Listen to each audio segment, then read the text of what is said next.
Hello, everybody. Welcome to Borderless Live. This is session 6. And in session 6 of Borderless Live, we're going to cover an interesting topic that's at the top of many people's minds. Why it took a pandemic to finally make the workplace about people. As our special guest today, we have Joanne Kamens, who is the Executive Director of Addgene, Inc.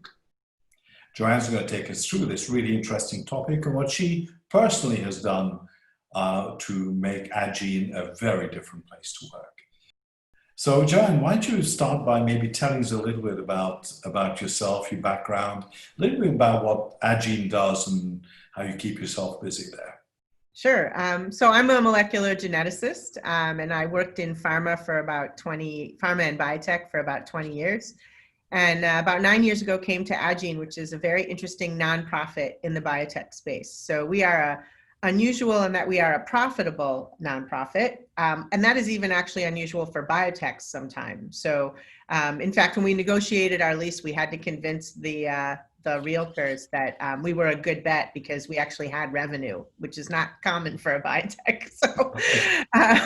So Addgene is an open science organization that helps scientists share physical research materials as well as data and information related to those materials. So what is open science specifically, Joanne? Yeah, so when you use public money, or I think there's an ethical push for scientists to really share openly the findings of their research, especially when it's funded by grants and tax dollars, for example. But I just think, especially in this time of the pandemic, it takes a new, it brings it to the forefront, because really now the scientists have stepped up and all organizations are sharing information in as much as they can very openly, because we don't have time to waste. We can't be holding materials back because of intellectual property or competition. We really have to be out there. And so open science movement has been going on for some decades now, getting more publication, information, data, and materials out when scientists, right when they do the research as quickly as they publicize it. So really our mission as a nonprofit is to accelerate science. That is our formal mission. And when we had our initial conversation, you've been distributing all over the world. You're not a US business specifically, right? Yeah, absolutely. So 50%, less than 50% now is US distribution. We distribute to 101 countries. Our most recent was Tunisia and Uganda. That was 101. Uganda was 101.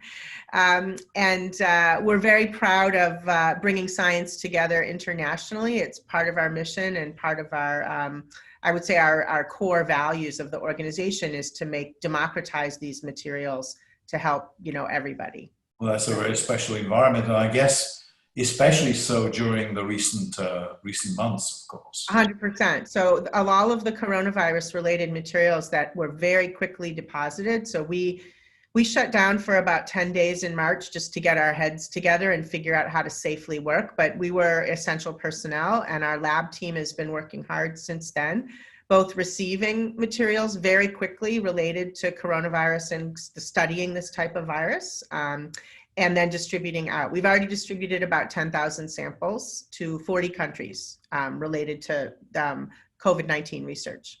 Well, that is super, and we're all waiting for the results of all of that work. Yeah, everyone crossing our fingers. Absolutely. You mentioned that you have, as a not-for-profit, as a non-profit, in our earlier conversation, you don't have to go out looking for cash. That must make it a very, very different way to work. It does, although it did create a little bit of, black swan panic when the whole world of research shut down in March and we had no revenue for the first time. So we were lucky. We did get some grants and loans to carry us through both the summer and now the fall if there's any further shutdowns. But in the past, we've run only on distribution, self-supporting. We charge a very small amount for distribution, the repository has grown from 16 people when I came to 100 people now, the staff. We went from shipping 160 items a day, and now we're doing about 800 items a day.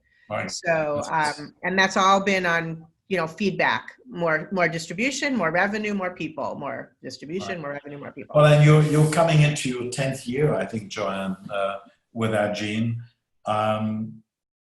What has it meant for you these last 10 years? What have you done so far? I mean, you clearly have a business that in its prime, especially right now, but Yeah. what makes it different for you? Well, when I came to Addgene, so I'm a scientist, and the idea of running a company was very, daunting for me.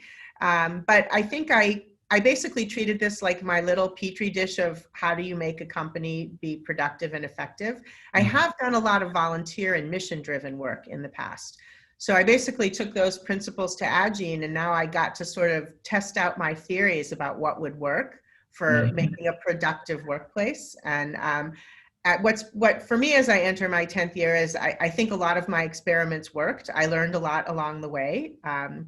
And Addgene is growing, and we're moving into new areas now, and expanding into other areas from our original product line. And we're into our probably our fourth product line, major product line, starting that work this year. And we launched a new service during the pandemic. Go Addgenes, it was really tough, but What is that? What is that called, that service?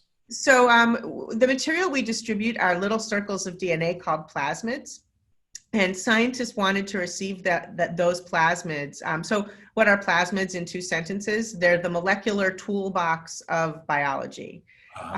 When scientists want to study one gene, chromosomes are long and complicated. They take their gene and they put it on a small piece of DNA, 3 to 4 orders of magnitude smaller, and that's what they use to study the gene. And sometimes those genes are used as tools, for example, in genome engineering, which you have not heard about in the news, right?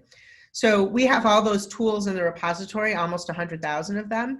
And scientists wanted them in a different format. They wanted them to accelerate science. They wanted them in a way that they could use them right out of the package instead of with further processing. And we have just started a service where we instituted that new process where when they make the order, the day they receive it, maybe within 2 days, they can start doing their experiments. Oh, super. And so it's a pilot program, but so far so good. And we launched that despite the pandemic. So we're quite proud of our work here. And speed is everything, but I think that also in different ways is kind of articulated, if you like, in the way that you've been running this business. I mean, you had 15 years, what we might call classic biotech, for profit and so on. And there you go, you're about 5 years into this, and your business wins Best Place to Work from Boston Globe in Boston, which is really quite something for a mid-sized company, right? So how did that come about? And tell us a little bit about that. What was it you did differently then? Yeah, so, when I went from pharma, where I had my very first day on the job, and I said to my boss, hey, I really want to work on Christmas because I always did that in the lab. I'm Jewish. It's not a holiday for me. I can work on Christmas and then take off the Jewish New Year and, trade those days, and it's good for everybody. And he said, no, you can't. That doesn't make any sense. If you're here alone on the, Christmas, you really can't do your work, which any scientist knows is not true. Anybody knows that's not true. I can't really just accommodate your, complicated Jewish holiday schedule. And, I was right out of graduate school, which is quite challenging, but flexible for about time. And I was like, I can't work. I'm going to have to stay home. What am I going to do? And it was really my first taste of inhumane management.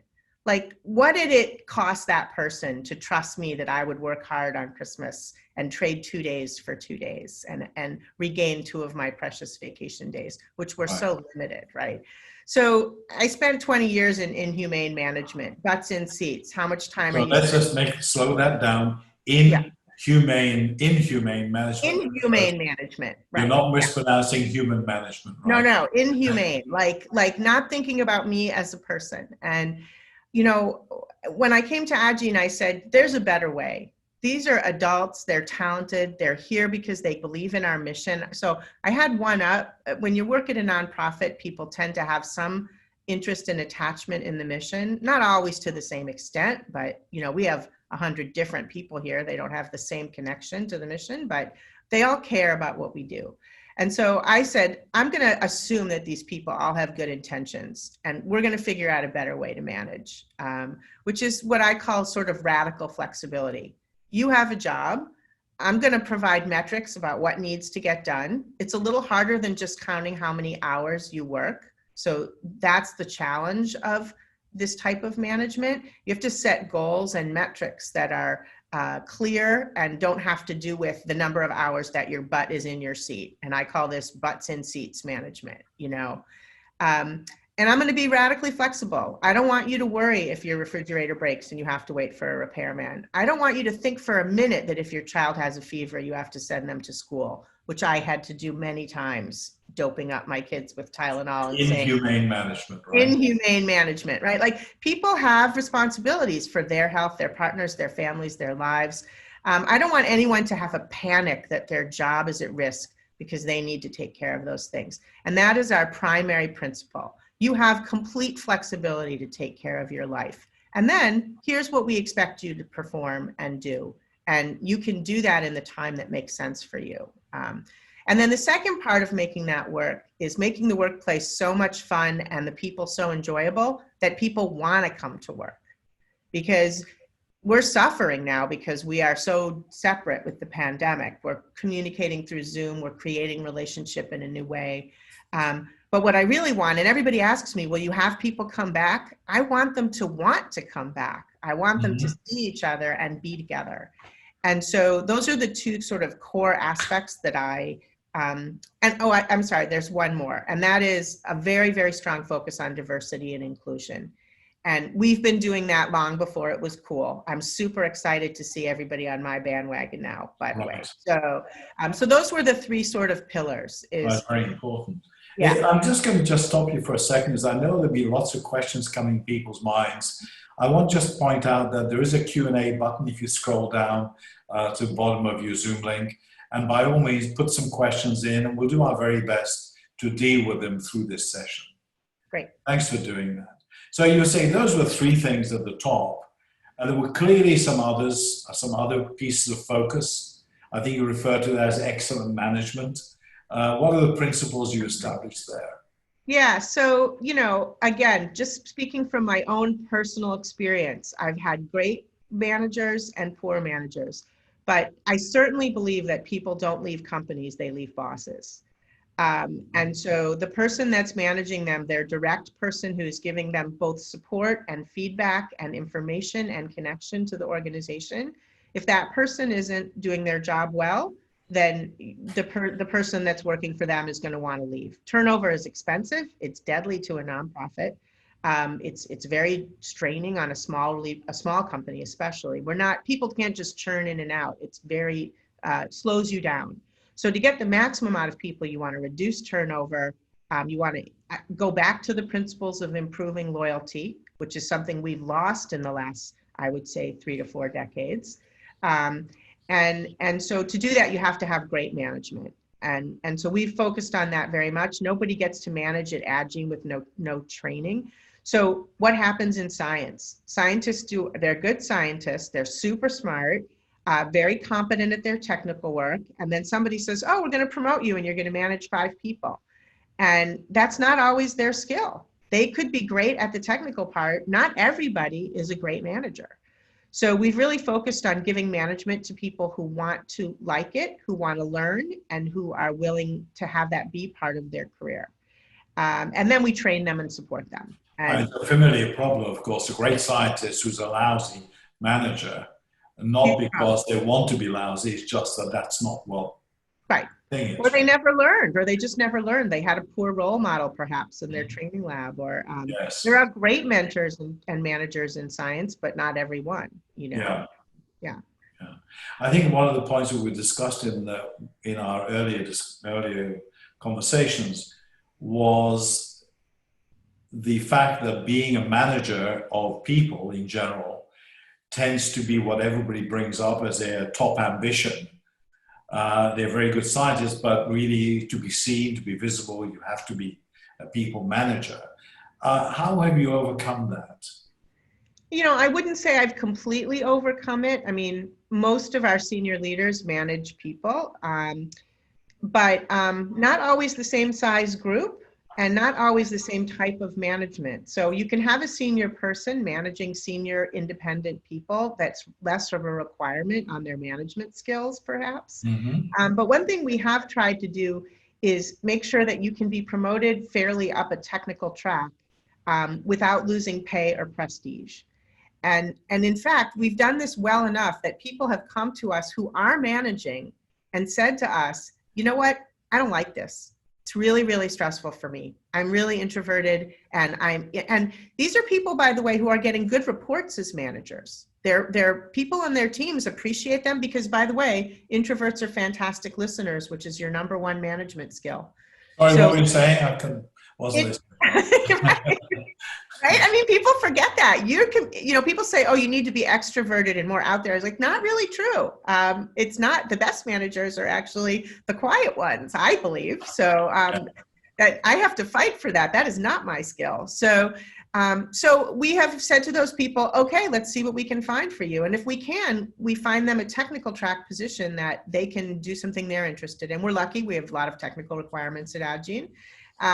And they have been extremely happy. And so I think that paying attention to management as a particular job, skill, and track, because really you want people, if everybody's doing, look, not all of work is fun. I get that. Some stuff is unpleasant and boring and, challenging. Then it's not but if everybody was doing something in which a little part of what they did, they had some strength and talent so they could shine and feel competent, they're going to do a better job. They're going to want to grow more in that area. They're going to learn about that area.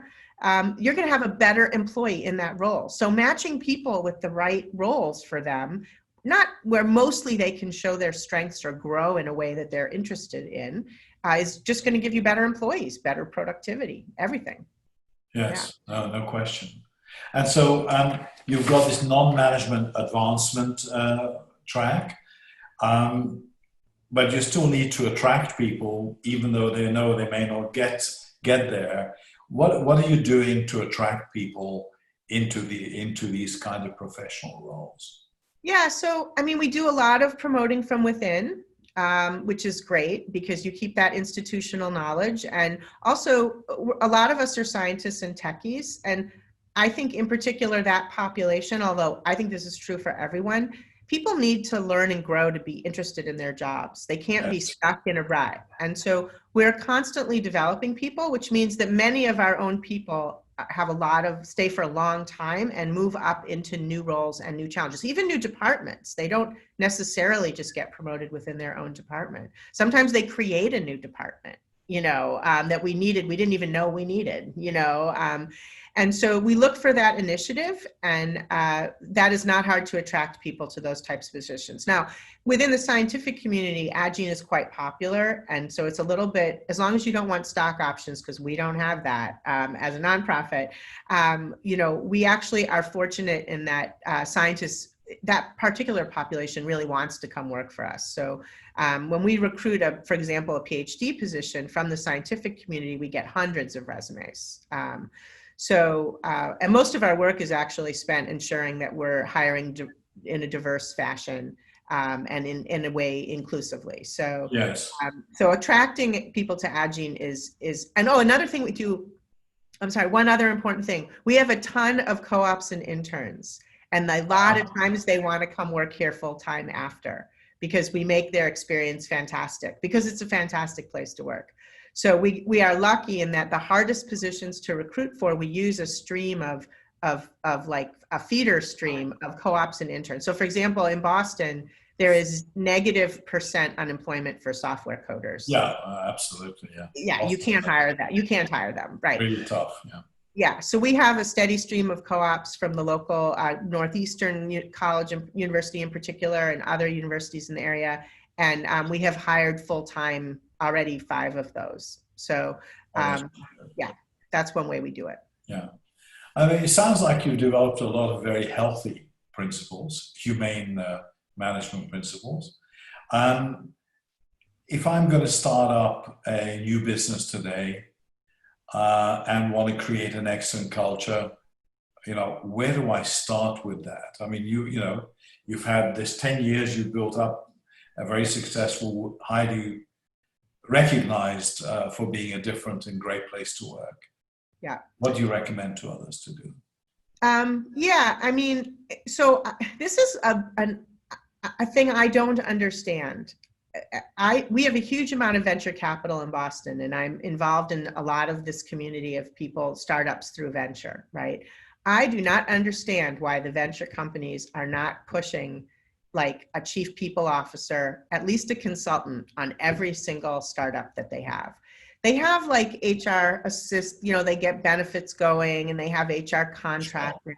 I think that companies wait much too long to have dedicated people involved in supporting their people.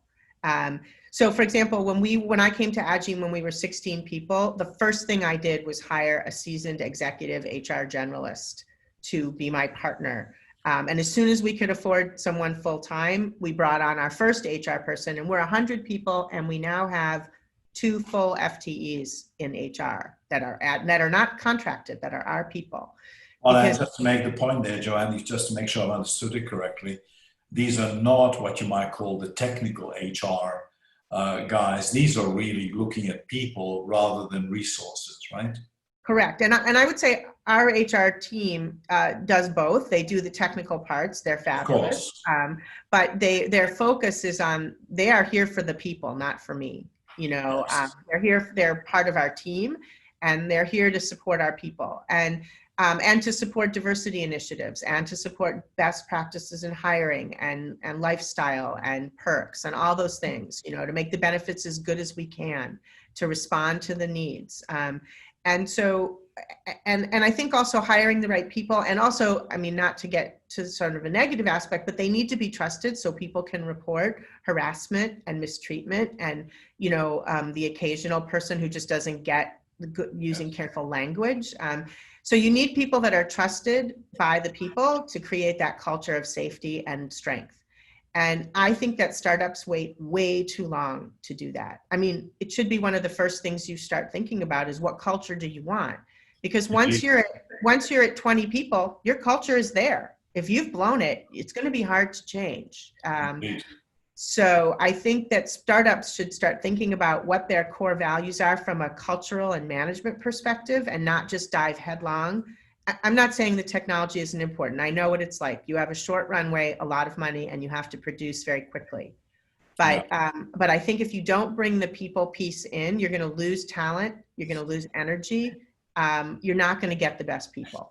I must say, if I know some of our colleagues at Borderless are listening to this discussion, Joanne, and I can feel their heads nodding, particularly when we're dealing with biotechs, because it is all about the science first and getting those results. And the same discussion takes place, waiting way too long. Yeah. And you find yourself in a particular culture that is awfully difficult to unwind subsequently if you're going in the wrong direction. And not to put too fine a point on it, but I want to go back 1 second to this harassment issue. Harassment, mostly of women, but not only, is rampant in science. It has been condoned, accepted. People knew about it, complicit with it, to very high levels, at least in the Boston area, what I know most about. I know it's true everywhere. And if you don't focus on the people piece, that is going to happen in your company. Unless you have someone there to monitor and express your values and show a zero tolerance for harassment. I have a million horror stories about this in small startups. The CSO whose gift at the holiday party was a sexually explicit gift, who was constantly hitting on people in his group. And when the people went to the little tiny HR that they had, which was a contractor, they were told, you probably just misunderstood, just go make up with him. I have many stories like that from people that I know firsthand. Unfortunately, I think you hit on a few truths there, and we clearly don't have time to go into that today. No, we don't. But I think that will resonate with a lot of the people that are. But if you don't have someone watching the people piece, that's my point. I don't want to go down that path today, but If you don't have a real vigilant person who's going to say, no, zero tolerance, not okay, that's not what we're about here. We attract everyone here and they feel safe. I meet with every new Addgene, and the first thing I tell them is, you have the right to feel safe in this workplace. Here is how you report if you do not feel safe at any time in any of these ways. How can you work if you don't feel safe? You lose everything. You lose everything. Absolutely. So anyway, that's why it's one of the many reasons it's so important. Well, you're clear that you're serious about harassment and take every step to avoid it. I think this becomes a cultural issue. It's not about having a policy. It's about living this way. Yeah. Right? Yeah. Now, here we are now. We're talking, everybody listening in on, watching on Zoom. We're in the age of distancing work. How has that affected your business? You said, we don't see a lot of people walking around in the office behind you, and they're not just keeping out of the way. What's it done for you? Yeah, wow, this is a leadership challenge. I mean, this is a challenge for everyone, but my heart goes out to all of you leading at this time. You got this. I have spent a lot of time calling all of the leaders of organizations of which I'm on boards, or just saying, hey, I get it. You've got this. Just like all of us are holding the pain of our families in our hands, people that are leading or managing are holding their whole groups and teams in their hands now. And it is, the angst and anxiety is, we are fatigued. We almost can't stand it. I heard that phrase, we're in like compassion fatigue. How can I feel any worse for the people with small children, the people living alone, the people that have lost a loved one, it is just really challenging. So what are we doing? We have about 15 people every day on site. About 30 Addgenes come in to do shipping and packing and science work in the lab. They have rallied incredibly to work safely. We have not had an exposure ever here since we reopened in March. They are incredibly compliant and careful about our SOPs for safety, and honest when they've traveled or been exposed or aren't feeling well. So it's an honor system. We're asking them to self-report. We don't have a thermometer by the front door. And it's worked so far. HR has handled confidentially any issues. I don't even know about many of them. It's not my job to know that. Should be, And so everything's gone well as far as safety. As far as anxiety, I've been on a lot of teary Zoom calls, me crying, someone else crying. It is truly challenging. So we just do a lot to support one another. A lot of check-ins with people, especially those that are living alone, very, very explicit statements about how this radically flexible culture is not going to change because of the pandemic. So if you have to homeschool your kids starting next week, that is not going to affect your job. We're going to figure it out. We're going to be flexible. We're going to reduce your workload. We're going to figure out what crazy hours you might be able to work. We are going to be completely understanding, and we want everyone to be completely honest and transparent about what they can do. We will be honest with you. We're asking you to be honest with us. And that's what's happening. People are meeting within, and we've also actually been honest about one other really tough thing. People who don't have homeschool kids or other loved ones that they're caretaking for are going to have a heavier burden. And how do we manage that? How do we acknowledge it? How do we make sure it doesn't get to the point where their health is affected or their stress level? How do we prevent those people from being overburdened, but yet, hey, can you maybe kick in now a little bit more so we can get more done for a short time, but what's reasonable for you? And we've had to have extremely frank and open conversations about Have you been able to do that with 100? We've done that with everyone. We have done that with everyone. Every single Addgene has the same rights as far as their mental and physical well-being and the ability to take care of their families. And those of us that don't have kids at home will step up. You know, I know how to pack boxes. I've done it before. I might do it again. I've done it many times over the years. You know, so that's one thing. We're all going to try and do the best we can and set reasonable goals. I'm not going to set goals that can't be met because of unreasonable expectations. That's just not fair. So we have a focus on getting materials out and trying to move forward other projects as best we can. So, and I think that's really all you can do. That's all you can do. You've limited also, I think, suggested limiting times at which people work. I recall that was part of our. Yeah, so we don't want to be didactic about when people work, because some people now are working, who knows, they're home. I don't know when they're working. But we do have like a email and Slack shutdown from noon to 1.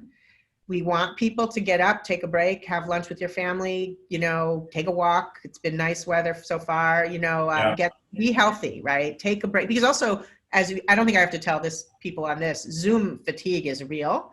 It is real. So we want them to take a break. Some teams do it, some teams don't. They agree as a team but there's no public Slack during that time. And we also only use our conversation channels publicly, email, Slack, from 8 to 6, I think is the sort of 8 classic to 5 working hours. is like working hours. And then you can write an email whenever you want, just don't send it. You know, you can schedule a Slack reminder, just don't send it, you know, and we have an emergency channel if the internet goes down and all that stuff. But, you know, for the most part, and thank God for our fantastic system operators and IT team, because the Addgene is very, very technically heavy. So yeah, I saw a couple of comments at Addgene about Selfcare Friday. What was that about? So like a couple times during this pandemic, I've just felt the tension mounting everywhere. And, you know, and I just give everybody a day off. And I cannot tell you the steam release that has been for the company. That's really, I would say that might be the height of our humanity, where you just feel the tension building to a point where everybody just needs a day to reset and no one can work. So it's not even like wasting a work day. These are extraordinary circumstances. So we've done that 3 times now, I think. And we actually just announced that we're going to just close on voting day because there's a huge amount of stress here. Really? There's a level of anxiety there that I don't even think I can describe. So we just gave everybody off. It's go vote, you know, be with your families. Yes. And so, and you know, we do it with a little bit of notice so that it's kind of fair to the lab. They need a little time to prepare for a closing day, you know.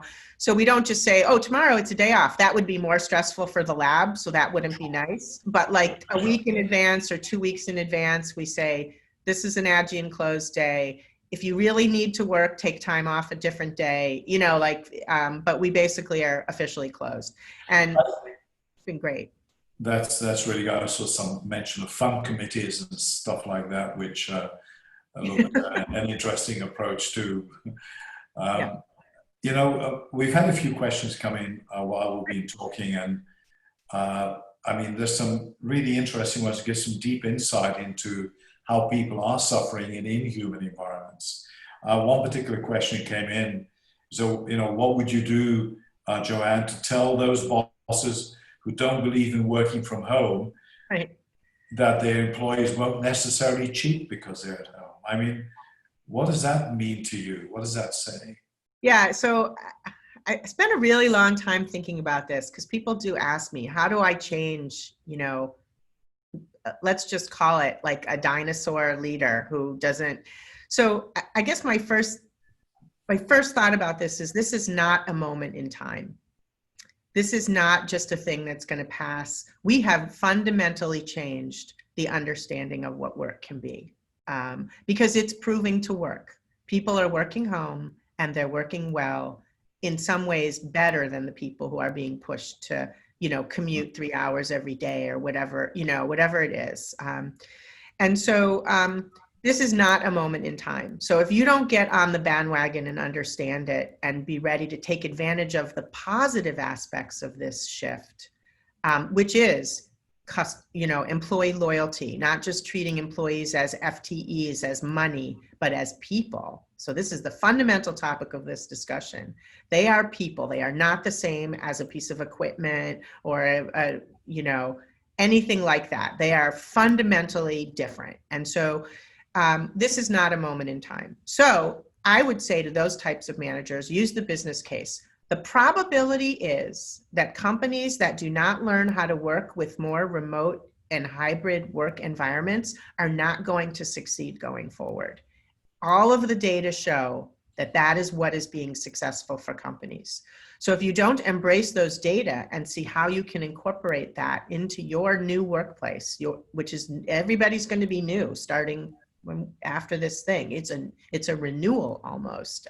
Yes. If you don't, the probabilities are that your returns will not be as good, your resources will be weaker, and you will not get the best people.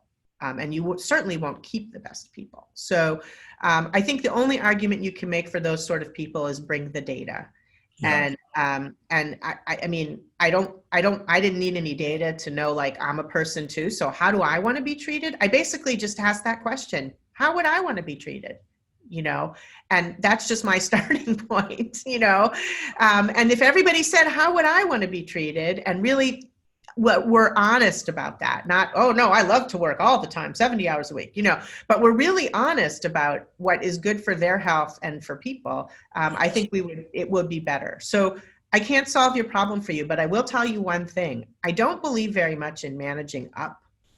I think you can learn to work with people at different levels better. You can be a better listener. You can be a better collaborator. But if your manager or boss or leader is unwilling to change, you really need to manage out, which means write your resume and contact Borderless and start looking for a better place to work.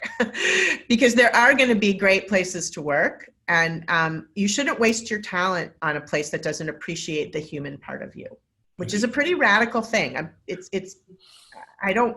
it's real, I think.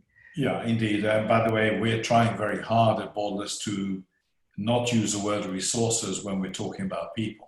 It's not people. Resources are the desk behind you, the computers and so on. People are different. It's not the same thing. There's a whole definition issue about human resources and so on comes into play there. One of the other questions we had, Joanne, talked about this organizations being unbossed. Is there really a boss in this structure?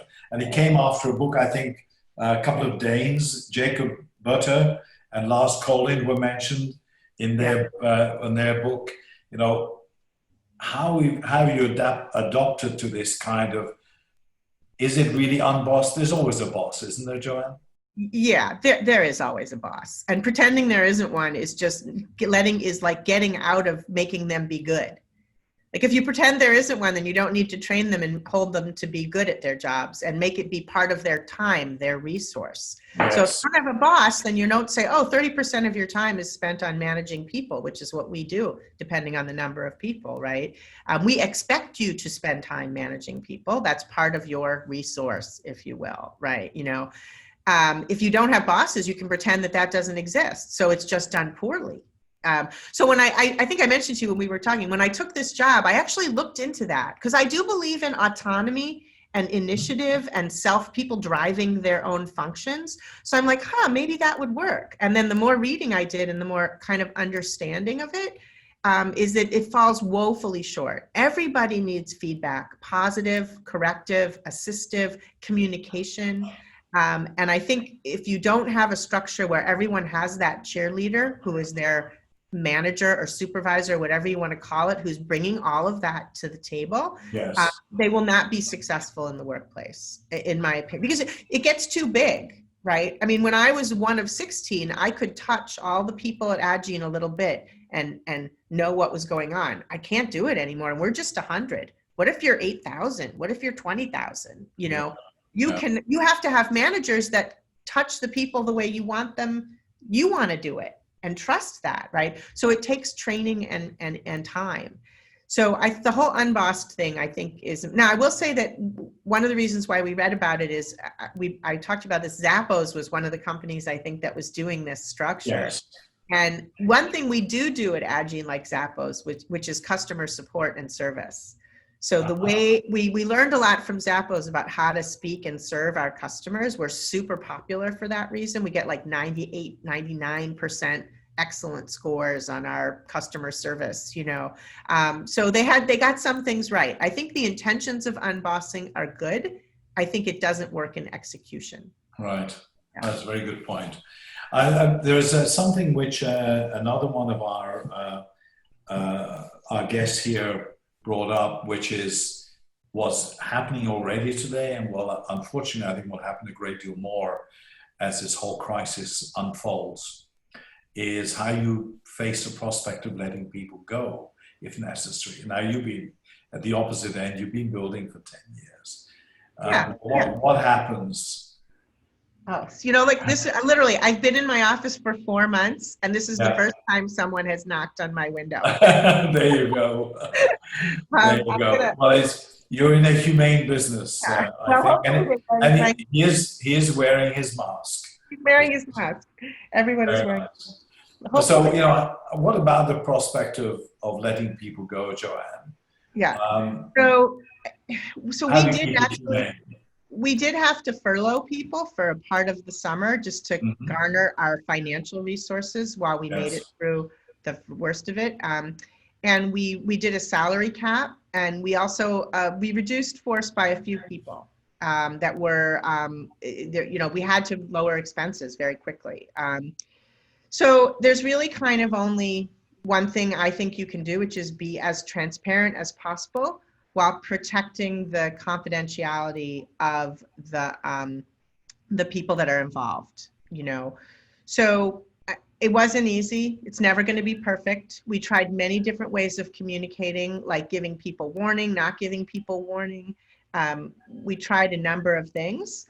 And, you know, what really worked was being as transparent as possible. And people appreciated that. So here's what's happening with money. We are going to have to, you know, we're going to have to, hold on one second. I'm going to get rid of the person at the door. Okay, so this is what we need to do to garner our resources. This is what it looks like. We're going to keep you informed all along the way with as much communication as we can. And just be as fully transparent as possible. And that's what we did. And so it was very, it was very stressful, and it was stressful for everyone, but there was nothing. Joanne, are those people that you furloughed, are they going to come back? They're all back, with the exception of a few people who were part-time, who we didn't reinstate those positions, and a few people that we had to really let go. So, but we were lucky because as distribution started again, revenue started again, and, you know, we were able to really have, and now we're busier than ever. So really we're able to get everyone back. So, but, you know, all the people that didn't come back, that was stressful. You know, that was difficult for people. And there's only so much you can do, but you can't be a wimp that's my job, is to do the right thing for Addgene. I had to do what I had to do. People understood that, but what I didn't have to do is be secretive or, you know. So complete transparency, which is also part of that, what you're doing. Right, absolutely, complete transparency. And that, you know, I'm not gonna say it worked 100%. I still get questions about people who were not furloughed, who were upset that we talked about there being furloughs before a weekend, and then they had to worry all weekend if they were going to be furloughed. And you know what? I'm a little sorrier for the people who got furloughed. So I'm so sorry you had a bad weekend. Those people had to go home for 2 months. Now, luckily, we then collected unemployment, and we also kept all of those people on benefits. So we ethically, we couldn't, this is not a time to not have insurance, right? Oh, exactly. So everyone who was furloughed that's full-time had maintained their insurance. So we did. Being consistent to your ethos of why you're in business and your values. I just, a couple of other little things before we bring our conversation to a close, Joanne. Sure. It looks like you're almost ready to go and meet some people back there too. But there was a question about how you define inclusiveness and diversity. Does it matter your definition, do you think? Does it matter? Do you mean? Did you say? How you define your inclusiveness and Um, diversity? yeah, I mean, I guess I don't know if it's a definition, but we try to be inclusive on all the ways. You know, I mean, there's the buzzword of like the way people think and the way they work and the way they communicate. Those are types of diversity. But I think you get those things when you are diverse in all the other normal world ways. So, you know, we have Addgenes who speak 40 languages from 30 different countries. You know, we have grown. I'm proud to say that when I got to Addgene, we were about 5% racially diverse, and now we're at about 17% by self-reporting. We're not there yet, but we're getting there. We are one of our founders is female. We are gender diverse here on all different genders, not just binary gender. And we believe, and also we're neurodiverse, different ability diverse. So we really believe in the right person for the right job. Right. And if you reduce your biases, you will see the right person for the right job. So my classic example for this is we're hiring high school students to make boxes at a per box cost, like pennies a box. And it's not a very interesting intellectual job, but we need to make 300 boxes a day. And it's not very stimulating, but it just needs to be done. And, Sure. you know, and so I would make boxes. We were all making boxes. So we tried to hire high school students and they kept disappearing. And then finally we contacted Best Buddies, which is an organization in Boston and then in the country that helps employment for people with different abilities like Down syndrome or other disabilities as far as finishing school or, you know, and we hired Olivia, who has been working at Addgene for, I think, 6 years now. She makes 300 boxes every day and loves her job, is a full part of the team. And it's very fun to watch people who have not been at Addgene for a long time realize what a full part of the team she is, and that she's not just the box maker. She speaks a little French because her mother is French, and she likes baseball because she knows everything about the Red Sox, and she's actually plays ping pong very well. And so like they get to know her as a person, not as a person who has Down syndrome. And once they know her as a person, she's just Olivia and she makes the boxes every day, you know, but she loves her job and has shown up every day for 6 years. You can't get that kind of right match for a job unless your eyes are open, you know, unless you are saying right person for the right job. So if your biases are not constantly being checked, and we do unbiasing training, we check every hire, every panel, everything, every single part of our process has to do the check on inclusion, everything. And well, maybe that's a good definition that you have. Yep. Every part of the process is checked against those two elements. That's right. And that is exactly what happens.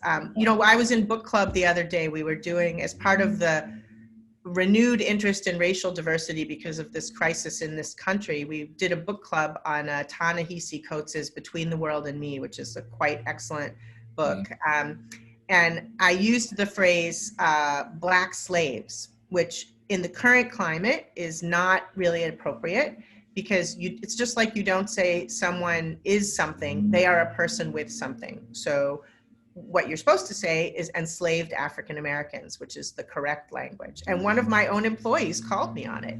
And I was so happy about that because I'm 56. It's not easy for me always to remember the right terms. And it's that unlearning of the bias and the incorrect language that we all have to do it together.